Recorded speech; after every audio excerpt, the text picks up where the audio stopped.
Gonna be targeted by Iran. We gotta fight back. We, like they speak in French, but baby, trust me, we will not be targeted because if anything, they know their target is the bloodthirsty rich men. But just in case y'all don't believe me, let's talk about the unique and historical relationship between Black Americans and Iran. Let's get into it. Some black hostages and some female hostages be released from the American embassy compound. Is that true?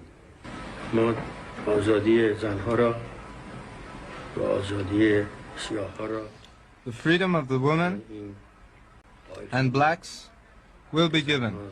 They keep saying we gonna be targeted by Iran. We gotta fight back. We, like they speak in French, but baby, trust me, we will not be targeted because if anything, they know their target is the bloodthirsty rich men. But just in case y'all don't believe me, let's talk about the unique and historical relationship between Black Americans and Iran. Let's get into it. And if you've made it this far in the video, please just try to keep an open mind. I know unlearning everything we've been taught is very hard, but stick with me because this is not a conspiracy theory. It's a proven fact. And to understand it, we gotta go all the way back to 1979 when they overthrew the brutal US-backed dictator Shah Pahlavi. And if that name sounds familiar, it's because his son Reza Pahlavi is all over the news cheering on the US and Israel bombing Iranian schools. But anyway, in 1979, Iranian revolutionaries stormed the US embassy in Tehran and took more than 60 people hostage. The situation lasted 444 days, and when they released people, they released Black people and women first. And you're probably thinking, why would Iran do that? Well, the Ayatollah at the time said that he saw us as an oppressed group of people in America, and he didn't hold us hostage because he said that we were probably sent to Iran against our will or were victims of the US government. News reports at the time, including a broadcast by ABC's Peter Jennings, confirmed that Iran's leadership was planning to release women and Black hostages to show that their problem was not with us, it was with the US government. Now, our relationship didn't even end there either. After the Iranian Revolution, Iran issued a national postage stamp featuring Malcolm X, and at the time, it was the first stamp in the world to honor him. The United States wouldn't even release its own Malcolm X stamp for another 15 years, and for many, this was a clear sign that Iran wanted to link its own revolution with the global struggle against racism and imperialism, and they did. And of course, the relationship is complicated. Many Iranian students and activists in America during the 1960s and 70s actually worked side by side with Black student groups like the Black Student Union to protest the U.S. government's support for the former Shah of on common ground and fighting against what is a common enemy at this point, right? U.S. imperialism abroad and discrimination at home. So what was a complicated relationship wasn't that complicated because we had the same enemy. And you're probably thinking, well, that was 30, 40 years ago. No, there's some present day examples too. Like in 2014, after Mike Brown was shot, the Ayatollah at the time was making statements about the oppression of Black people in America. In 2020, after George Floyd was murdered, he did the same thing. Iran's leadership frequently talked about the oppression of Black people here in America and called out our system of racist policing. So again, their beef is not with us. Never has been, never will be. And yes, the Iranian government has made similar statements about other oppressed groups as well. But this video is for us, by us, okay? But anyway, you know who they are mad at? Them people at 1600 Pennsylvania Avenue Northwest that keep bombing their countries every couple of years. So again. Hi guys, my name is Mercy and you're welcome back to the channel. Let me say something that a lot of people don't want to hear right now. Every time America starts talking about war, whether it's Iran, the Middle East, or anywhere else, Black Americans are immediately expected to line up and support it, to wave the flag, to fight, to defend politics they didn't create. But here is the uncomfortable truth. This fight has nothing to do with Black Americans. And before people rush to the comment section, I want to take you back into the history because history tells a story that many people conveniently forget. Let's go back to 1976. Let's go back to 1979 during Iranian Revolution. That was the moment when Iranian students stormed the US embassy in Tehran and took American hostage. In total 66, America were captured in that embassy crisis. But something happened during that moment that's rarely talked about in American media. The Iranian leadership made a decision. They ordered the release of Black Americans hostage first, along with the woman. Why? Because they said something very specific. Black Americans were an oppressed minorities inside the United States. They said those individuals were not responsible for the policies of the United States government. Think about that for a second. In that middle of one of the most hostile moments between the United States and Iran, Iranian leaders still recognize something about Black Americans that America itself often refuses to admit. They recognize the systems of racism and oppressions that black Americans were living under. Anyway, guys, let's see how people are reacting to these videos. We will come back to talk more. And if you have not subscribed to the channel, please give it a thumbs up. I'll be right back. Some black hostages and some female hostages will be released from the American embassy compound. Is that true? ما آزادی زنها را و آزادی سیاه‌ها را The freedom of the women این and blacks will be given. در اسلام یک احترام ویژه دارند. Women are given great dignity in Islam, and the blacks آمریکا بودند have been oppressed in the United States. و آنها را ما Great injustice was done unto them. بلکه آنها را They were under pressure فشار بودند که in the United States. اینجا آمدند. Thus they came here. لذا ما برای We are doing this owing to the tenets of Islam. اسلام و خدا این عمل را کردیم. In return, ولی از آقای کارتر we ask nothing پاداشی نمی‌خواهیم. for their freedom. تمام مطلب ما این است که We want the Shah. Carter must return him. The world's international law agree with this principle. I ask you, as an American and a human being, talking to an Iranian and another human being, is there no room for compromise? Or is Iran now, in effect, at war with the United States? حضرت امام آیا جناب عالی یا به طور کلی ایران در حال حاضر با امریکا در حال جنگ هستیم؟ جنگ مقصود چی است؟ اگر مقصود این است که What do you mean by war? If you mean our armies against the United States armies, no, there is no such war. If you mean it is a battle of nerves, it is Carter's doing. We are against war. We are Muslims. We desire peace for all. Carter does not allow this. Carter should put aside his so-called humanism and return the criminal Shah so that we can conclude this matter. Don't be saying too much about Iran. They said that we're cool. They said that we are cool. They said African Americans have been through a lot.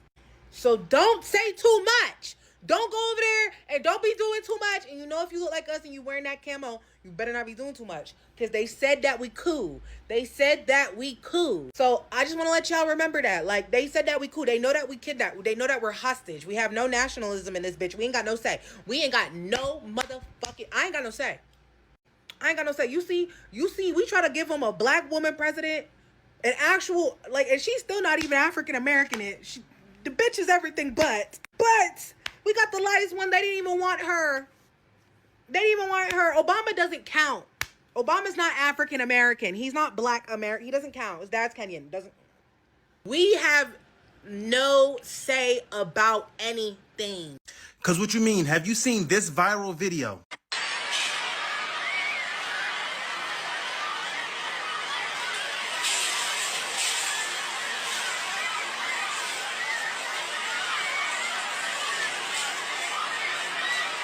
So Israel starts wars and arrogantly not expect retaliation.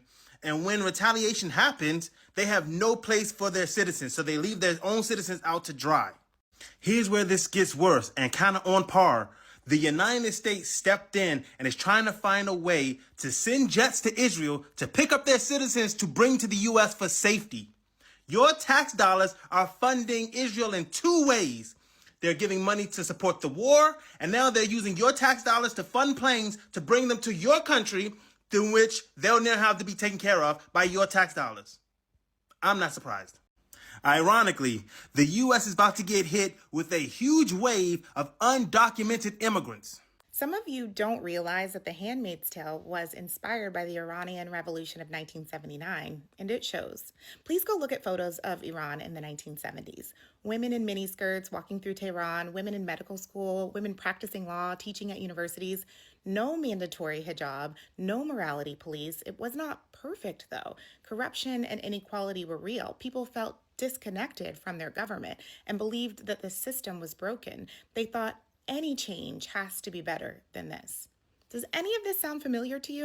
In 1979, leftists and religious conservatives in Iran agreed on almost nothing, except that they wanted the Shah gone, and their shared anger united them and fueled the revolution. And right now we're seeing a similar pattern here. On the left, people are calling the administration fascist, authoritarian, even Nazi, claiming it's destroying our democracy. And on the right, others are insisting that the government is Israel's puppet or covering up the Epstein files, even though this administration has actually acted to move them forward. Nick Fuentes is over here telling people not to vote in the midterms out of spite. The extremes are converging and both sides are united by outrage, not vision. And when outrage replaces vision, the most organized faction wins.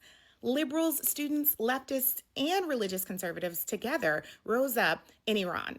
And then the Ayatollah Khomeini took control. And in rejecting an imperfect system, Iran opened the door to something far worse. Mandatory hijab, morality police, religious courts, political opponents imprisoned and killed, centralized control of weapons. The regime never hit its ambition. Khomeini said, "We shall export our revolution to the whole world." The regime has chanted death to America for decades. Iran, Afghanistan, Sudan, Yemen, Somalia, different contexts, same pattern. When hardline religious ideology becomes the state, freedom collapses. Be skeptical about Israel, debate foreign policy, that's all healthy. But if you're focused on hidden theories about who secretly controls America, so focused that you ignore regimes openly declaring hostility against it, you're missing the obvious. While we argue about what's hidden, we ignore what's shouted in our faces. The Handmaid's Tale feels extreme, but for millions of Iranian women and men, state-enforced religious control is not fiction. Maybe Iran feels distant to you. Maybe you think we have bigger problems here at home. But ask yourself, could blind anger and total distrust of institutions today invite something tomorrow that you never meant to usher in? The good news is that the targeted attacks against this regime are making a difference. These actions show that threats can be addressed and the spread of radical influence can be slowed. But we also need to take a close look at what we're ushering in here at home. The ideas, the movements, the people, before it's too late. My parents were only 15 years old when the revolution happened in 1979, and yes, they're middle-aged now. If I tell them I work tomorrow, they're gonna forget by tomorrow, but they can still vividly remember the trauma and persecution they faced at the hands of the current regime in power because of their faith, being part of the Baha'i faith. My great-grandfather's entire farm, livestock and all, was set on fire because he wouldn't convert to Islam.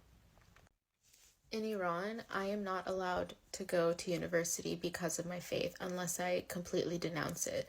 I would be at risk of having my businesses shut down, all because of me celebrating the holidays of my faith. The regime persecutes people on all levels, especially women. My thought originally was, it's about time. Brenda May says she's watched the bombs drop on Iran on TV and felt a sense of comfort and closure. I'm not ashamed of it. I mean, we had to do what we had to do to protect the American people. And people like my son and many others that passed in the beginning of the Iraqi conflict, war, whatever you want to call it, it makes us parents, family members feel like they did not die for nothing. Her son, Marine Staff Sergeant Donald May Jr., was the first Virginian to die in Iraq in March of 2003 when the tank he was riding in fell into the Euphrates River. Really tired that thinking that maybe my son died for nothing, but with President Trump, I have full confidence in him, and to me, it's not a war, it's payback. We know that our military is second to none. Democratic Senator Mark Warner, a member of the bipartisan Gang of Eight, was made aware of Operation Epic Fury and escalation.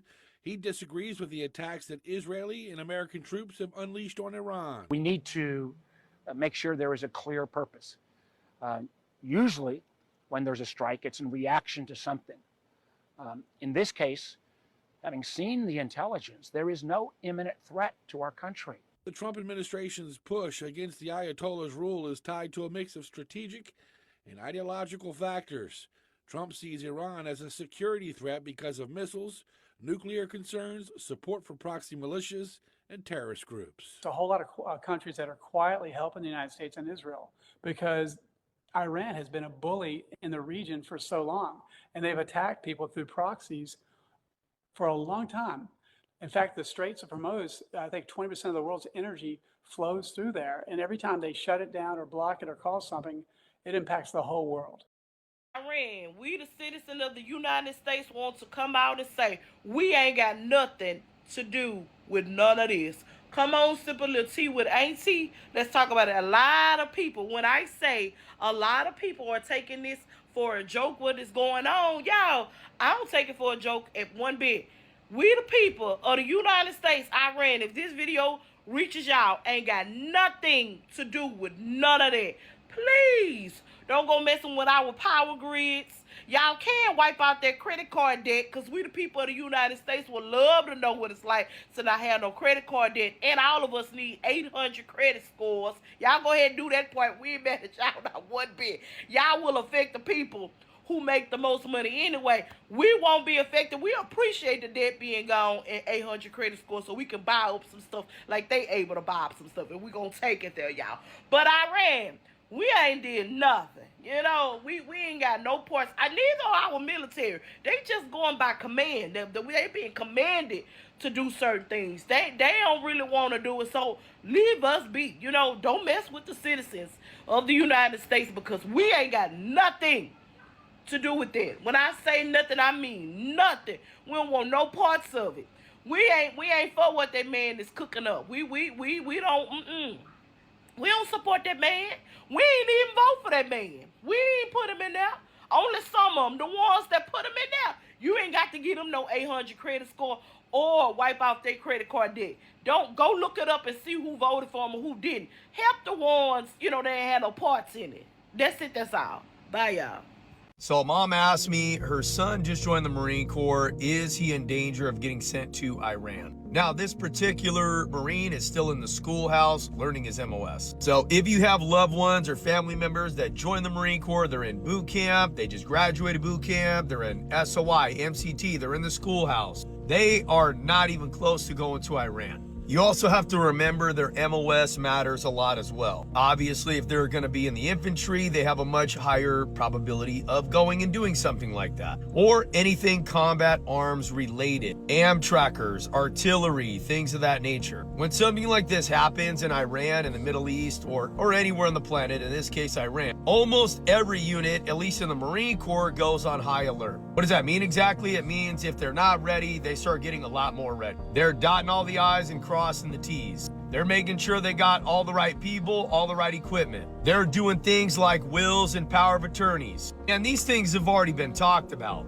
Take 1st Marine Division, which is based out of Camp Pendleton, California, as an example. The commanding general has a literal playbook, and it has to do with readiness. It has to do with proficiency, and it's all about warfighting. And the commanding general is going to be very clear about who he wants to go. I can tell you when 9/11 happened, we were told, go to the barracks, pack your gear, stand by. That'll give you the pucker factor times like 10,000. And for me, back in 2001, as a young sergeant, that gave me one hell of a reminder as to who we are, what we do, and what we're really here for as United States Marines and service members in general. See, because the fringe benefits are great, but you're here to fight and give your life for your country if that's what it requires. So if my son was an 0111 administrative clerk at school in Camp Johnson, North Carolina right now, I wouldn't be worried at all. If my son was an 0311 coming out of Infantry Training Battalion at Camp Pendleton, California, and they were gonna go to the next unit that might be up for deployment